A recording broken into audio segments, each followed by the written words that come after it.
What's good, YouTube? It's your boy Tonyd2wild, checking in once again, back in the building today, guys. Got 'em early.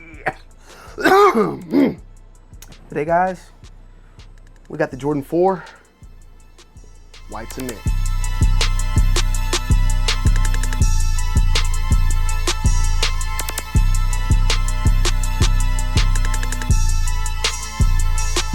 Alright guys, so we got into sneakers, one that's already released a little bit, but I did finally get my hands on them to see them first time in hand. And this, of course, is the Air Max 95 OG Big Bubble.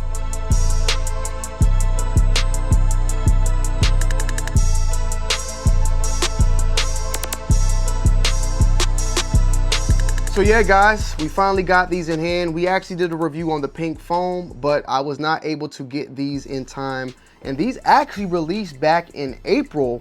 I did not know that. I'm not gonna lie. I know that the pink foams are about to release, but the release date that I have been seeing for these is April 4th. Some stores, however, are getting them in a little bit late, so that is why you're probably gonna start seeing some more pop up, and potentially maybe even down the road some potential restocks. Don't hold me to that though, however.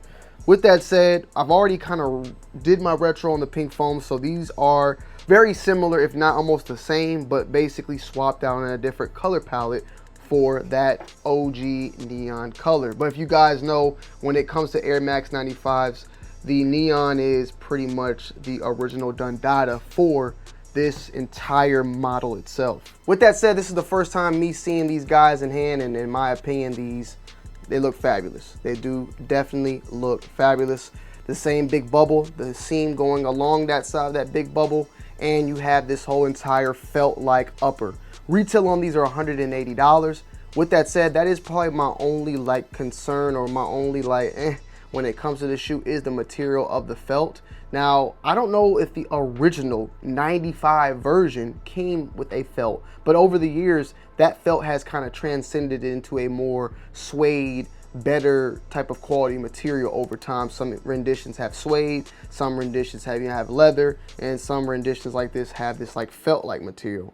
Of course, for me, I like the suede a little bit more, but if they are and have originally released with the felt material, I'm okay with them doing what they need to do to make them like the original sneaker that released back in 95. With that said, the 95s are one of the most aesthetic Air Maxes in my humble opinion to this date.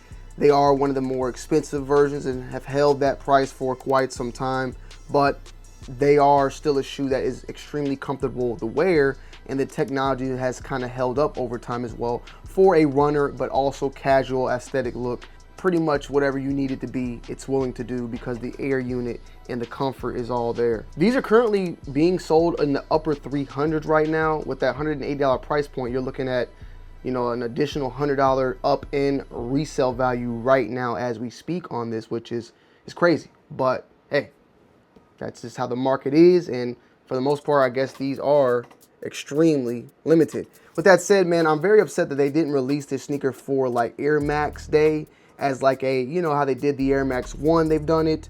They should have did the Air Max 95 and made this special edition launch a bigger, wider release. Still release the DN8s and push the envelope for the future, but also bring back something classic like a 95 Big Bubble neon. I mean, I'm down to do a review, full-on review, but we did already kind of do one on the pink foam. If you want to see a review on these, comment down below, but I think you kind of get the gist and kind of already know what to expect when it comes to the Air Max 95, but I'm not against it, okay? I'm not against it. But these overall, very, very, very solid.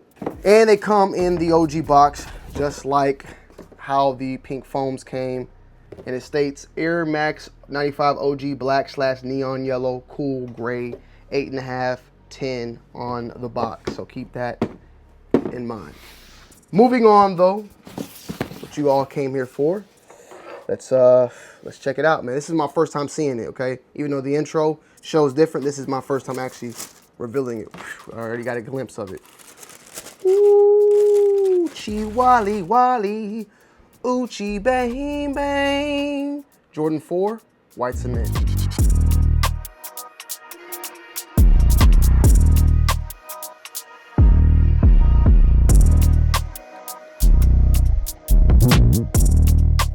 All right, guys. Let's take them out. Let's just get a look, man. Soaking it all in, all right?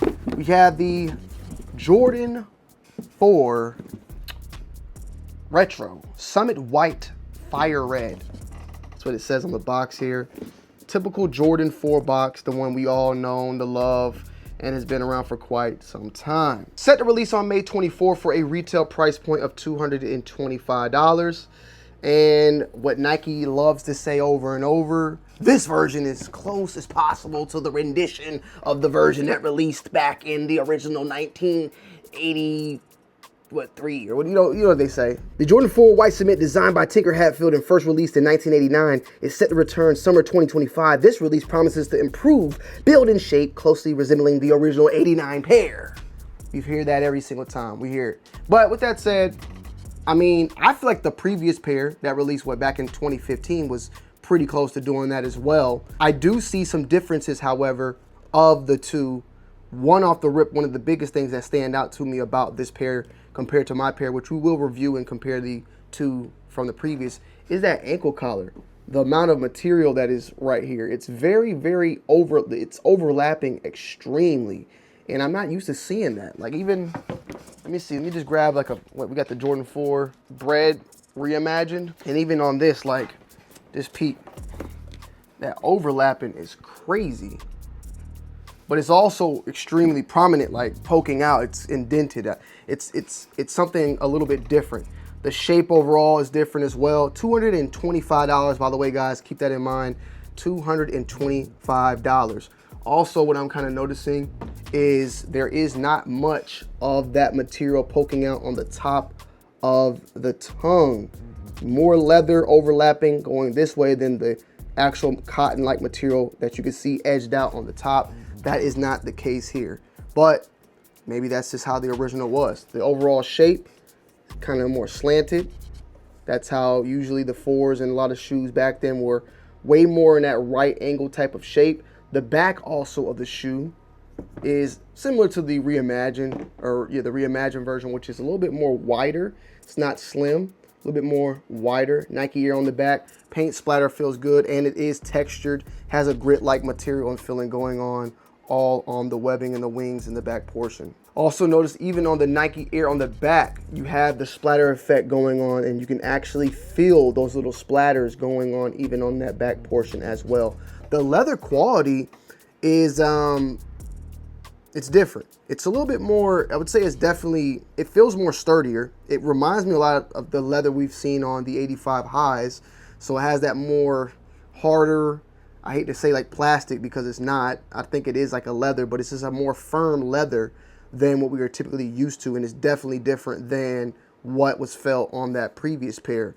It almost is more in line with the 2012 pair, but I think that leather quality was a little bit thinner. But it definitely is, it just feels a little bit more sturdy overall in that portion. The webbing, they have remained the same pretty much. And it actually seems about the same to this reimagined version. You know, over the years, the webbing on the Jordan 4s have been in a small, very, very small to very, very big. And this is more in line with how it was released originally. Nike Air on the bottom. I mean, these things are going to go off the shelves like hotcakes. Nike Air is also on the inside. I'm definitely looking forward to doing the full-on review to compare these to that previous pair, because my previous pair, for the most part, have held up, but they definitely are aged and they're definitely like yellowing just from rocking them. But these definitely seem like a step ahead. But that price point is crazy. $225 out of nowhere. Nike knew what they were doing. And they're going to be making a lot of these. There's going to be a lot of pairs of these as well. You also have the Widow's Peaks on the toe boxes right there, as you can see. There is none on the back portion, but they are on the toe boxes, so keep that in mind. That is something also that Widow's Peaks were a thing in the early days of Jordan Brand, and then it kind of went away, and then you started seeing a lot of fakes still kind of remain to keep them, but they then went away on fakes and went away on the main shoes. When I guess quality went up, they kind of got rid of them, and now they kind of are hit and miss. Some shoes come with them, some don't. You know, it's just kind of a weird thing at this point. The back tabs, for the most part, they don't feel like any different because sometimes they may be sturdy. But one thing I just feel extremely different about with this one than the previous one is that the paint splatter is just way more prominent overall on the shoe. It's literally like there is some sort of printing being utilized here, where I feel like on the previous pair I just don't remember it, but we will remember it because we'll go get it and just compare it side by side. These are definitely, though, in my opinion, going to be a big time shoe. I don't see why it won't be on the top 10 list for people out there. At least it will be for me. For the most part, it's going to be a top 10 sneaker of the year. I don't give a damn if it's, oh, y'all still, I don't give a damn if the shoe is, over 30 plus years old, closing in on 40, and it's the same thing over and over. It's still a classic shoe at the end of the day. And when it comes to Jordan sneakers, this is one of the best silhouettes of all time.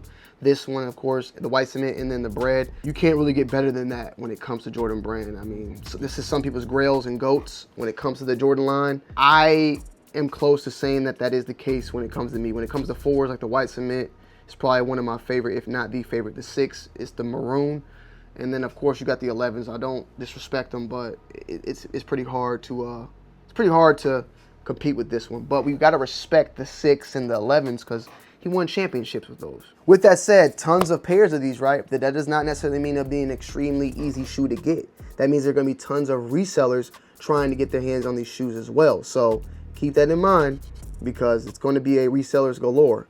You see these guys right here, though. They did make a lot of pairs of those military blues, and the prices didn't really go up that much. At the same time, I think those were $215, while these are $225, and these are white cements, while those are military blues. Both OG colorways, don't get me wrong, but I say it's like a white cement and bread, or like right here, I'm gonna put white cement above me personally. But if you were to say nah, bread is better, I'm not gonna argue. I don't have no reason to argue. But the military blue is right underneath it. It's right underneath it, but I think those two are like head to head. So I think we'll have to wait and see how these do in the market to make sure you guys know what your availability is looking like and how much you're gonna have to be on top of this sneaker to kind of check out the market. Currently right now, like the price point is around $350 to $370. And remember, these retail for $225, so you're looking at like a extra $100 on top of what it is currently going for right about now. So keep that in mind.